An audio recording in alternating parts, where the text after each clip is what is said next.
a really, really good mutual friend, and he now co-manages Garth. But at the time, was he at the time? I know he wasn't at the time, but they were But just they're friends. really good friends, and so we were at a barbecue get together at our friend's house at like a lake house, and Garth owns like 500 or 600 acres near this home. And so everyone had kind of left except for Jen and I. Hannah, where were you? You were in California, right? I think so. Okay. So, and he was like, he got a text and he was like, hey, do you guys want to go to Garth's house?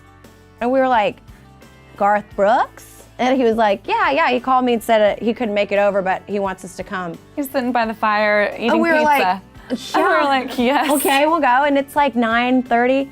And so we drive over there and we like park at this house in like this area. And then we take a Jeep ride like way back into the woods and like up this mountain.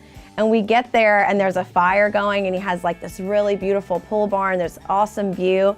And he stayed there and talked to us for like, he was like in sweatpants and like ordered pizza. It was And so crazy. he like talked to us about the music business and like gave us advice and was so genuinely interested in us. And we hadn't even had our record deal, but a couple of months maybe. Yeah. And I mean, he was concerned that we were, including the writing community. And, this is so important that you guys give back and cut songs and make sure you're writing out. I mean, he was just, It was awesome. I mean, it doesn't even sound real when I retell it. He was making s'mores and like talking about the record business. There's a reason why Garth Brooks is at a place where Garth Brooks is.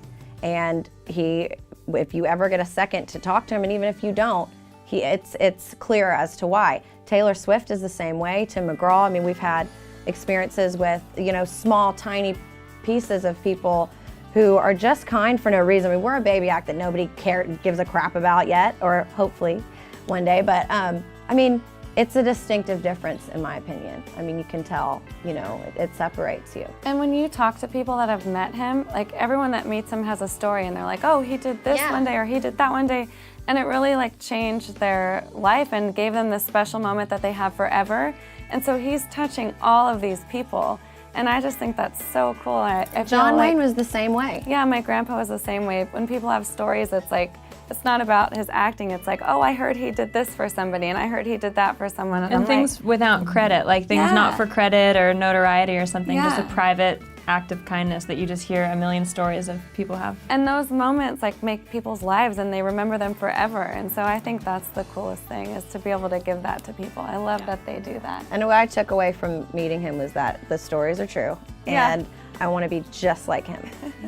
It was so funny. We always heard that he remembers people's names. We're like, oh, he'll remember everybody's name if he's met you one time. And he met my aunt one time. They don't know each other at all. And we were leaving like 20 that years night. before. Yeah, 20 years ago, and we were leaving. He's like, you make sure and tell your Aunt Marisa I said hello. And I'm like, what? How do you remember my aunt? It's so bizarre. I can't believe that. And he's like, tell her hello. He has a photographic I'm like, wow. memory, actually.